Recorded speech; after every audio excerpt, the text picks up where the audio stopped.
Assalamualaikum. Welcome back to my YouTube channel. Hope all of you are fine and blessed. I am fine, Alhamdulillah. I am just repeating again and again. This exercise is very important from exam point of view, not only for short question, also for this long question. हमने question number 1, 2 and 3 जो है वो short question के लिए पढ़े थे.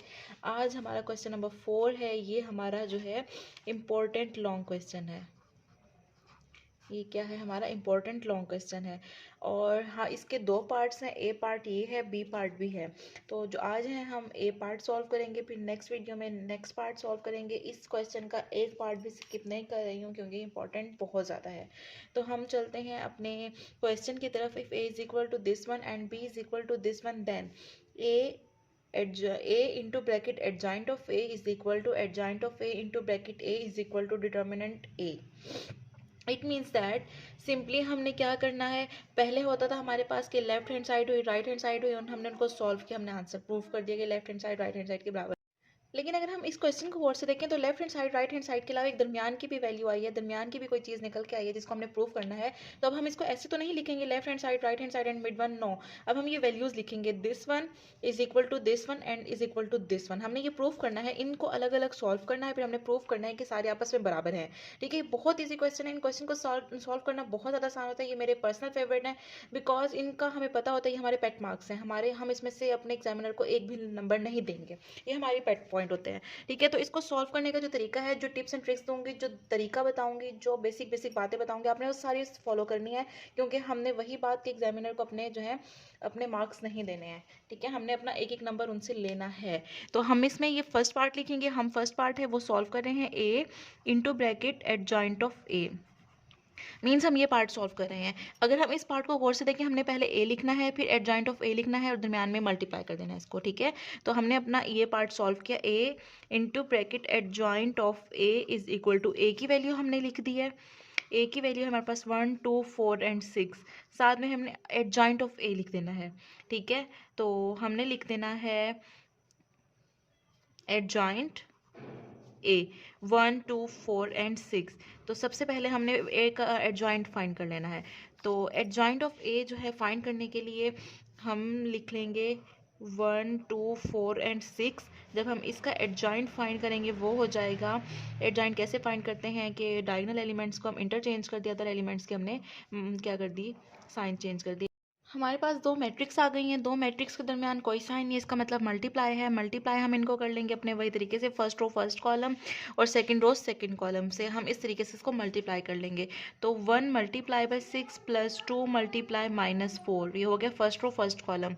अब first row को सेकेंड कॉलम से 1 मल्टीप्लाई -2 प्लस 2 मल्टीप्लाई बाई 1. अब हमने डिटर्मिनेंट वगैरह जो है पढ़ लिया है, तो अब इस बात में कंफ्यूज नहीं होना कि हम कभी यहाँ पे दरमियान में कोई माइनस का साइन डालते हैं. नहीं, मल्टीप्लाई करते हैं हमेशा प्लस का साइन आता है. माइनस का साइन अगर वैल्यू के साथ हो तो हम वो अप्लाई करते हैं. अब हम सेकंड रो को फर्स्ट कॉलम से करेंगे, 4 मल्टीप्लाई बाई 6 प्लस 6 मल्टीप्लाई -4. दूसरी रो को दूसरे कॉलम से 4 मल्टीप्लाई -2 प्लस 6 मल्टीप्लाई बाई 1. अब हमने मल्टीप्लाई करना है, 6 × 6 plus minus -8 plus minus -2 plus 2 24 और प्लस माइनस -24 और -8 प्लस 6. ठीक है, -8 और प्लस 6. अब हमारे पास आया A adjoint of A is equal to, किस चीज़ के बराबर है, माइनस का 8 है प्लस का 6 है. It means that -2. ठीक है, 8 - 6 2, साइन माइनस का 2 आएगा क्योंकि हमारे पास 8 के साथ माइनस का साइन है. एक प्लस का 2 है, एक माइनस का 2 है, ये 0 आ जाएगा. एक प्लस का 24 है, एक माइनस का 24 है, ये 0 आ जाएगा. एक माइनस का 8 है, एक प्लस का 8 है, ये अगेन क्या आ जाएगा, -2. ठीक है, इसके साथ ही हम इसको नाम दे देंगे इक्वेशन नंबर 1 का. डियर स्टूडेंट्स, हमारे पास ए की वैल्यू थी 1, 2, 4 एंड 6. ये हमने एडजॉइंट ऑफ ए लिख लिया. साथ हम लिख लेंगे 1, 2, 4 एंड 6. ये जो हमने एडजॉइंट ऑफ ए लिखा था हम ये फाइंड कर लेते हैं. तो अगेन हम कैसे करेंगे, डायगोनल एलिमेंट्स को इंटरचेंज कर देंगे, अदर वैल्यूज़ के हम साइन चेंज कर देंगे और साथ हम 1, 2, 4 एंड 6 लिख देंगे. अगेन हमारे पास दो मैट्रिक्स आ गई हैं, दोनों के दरमियान मल्टीप्लाई है, तो हमने मल्टीप्लाई कर देना है फर्स्ट रो फर्स्ट कॉलम के साथ, plus minus 2 multiply by 4, 6 multiply by 2 plus 2 multiply plus का 6, लेकिन साइन है -2, -4 multiply by 1 plus 1 multiply by 4, -4 multiply by 2 plus 1 multiply by 6। First row को फर्स्ट कॉलम के साथ, फर्स्ट रो को सेकंड कॉलम के साथ, सेकंड रो को फर्स्ट कॉलम के साथ, सेकंड रो को सेकंड कॉलम के साथ मल्टीप्लाई कर दिया।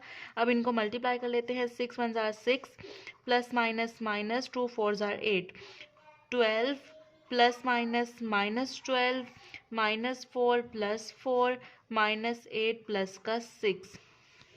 ठीक है, अगेन 8 बड़ी वैल्यू है, बड़ी वैल्यू के साथ माइनस है, तो हमने यहाँ लिख देना है -2 प्लस का 12 माइनस का 12 0 प्लस का 4 माइनस का 4 0 -8 प्लस का 6 और ये 6।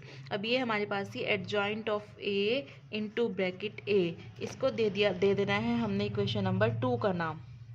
इसके साथ ही अगर हम अपनी थर्ड वैल्यू देखें, थर्ड वैल्यू जो हमने फाइंड करनी है वो determinant of A into bracket I. ठीक है, तो हमने क्या लिखना है यहाँ पे, determinant of A into bracket I. तो इसको हम देखें, हमने पहले ए का डिटर्मिनेंट फाइंड करना है, फिर हमने आई से उसको मल्टीप्लाई कर देना है।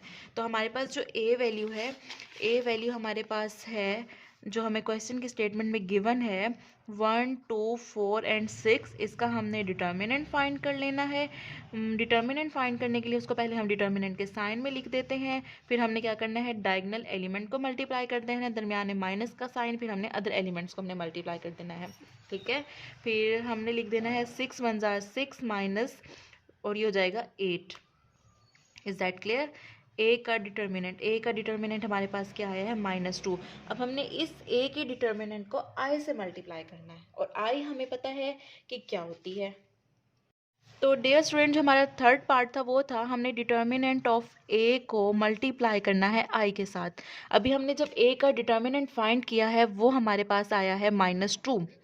ठीक है, और हमें पता है आई क्या होती है, आइडेंटिटी होती है। आइडेंटिटी क्या होती है, 1 0 0 1 आइडेंटिटी मैट्रिक्स होती है। ये हमने अपनी प्रीवियस वीडियोस में बताया था जब हमने एक्सरसाइज 1.1 सॉल्व की थी, व्हाट इज़ आइडेंटिटी मैट्रिक्स। तो आइडेंटिटी मैट्रिक्स को हमने बताया था जिसकी एंट्रीज जो डायगोनल एंट्रीज है वो क्या होती हैं, 1 होती हैं। अगेन हमारे पास -2 और ये मैट्रिक्स आ गई। अब हमने -2 को इस मैट्रिक्स से मल्टीप्लाई कर देना है, तो -2 multiply by 1 0 multiply by -2 0 multiply -2 -2 multiply by 1, matrix को हमने क्लोज कर देना है। अब जब -2 को 1 से मल्टीप्लाई किया, -2 आ गया, ये 0 हो गया, ये 0 हो गया, -2 को 1 से मल्टीप्लाई किया, फिर क्या आ गया, -2। इस तरह अब हमें अंदाज़ा हो रहा है, जब हमने डिटर्मिनेंट ऑफ ए और आई को फाइंड किया, हमारे पास ये वैल्यू आ गई है। अगर हम अपना जहन दौड़ाएं, जो हमने इक्वेशन नंबर जिसको 1 का नाम दिया था, 2 का नाम दिया, 3 का नाम दिया, उनकी ये साइड्स जो हमारी राइट साइड्स हैं वो बराबर आती हैं। अगेन हम फिर भी देख लेते हैं, let's see, this is the equation number 1 and this is the equation number 2 and this is the equation number 3, all have same right sides। तो हम बता देते हैं on comparing equation number 1 2 and 3, इसका मतलब क्या हुआ, हमें इक्वेशन नंबर 1 2 एंड 3 को कंपेयर करने से हमें पता चल गया है a into adjoint of A वो बराबर है adjoint of A into A, वो बराबर है determinant of A into bracket I.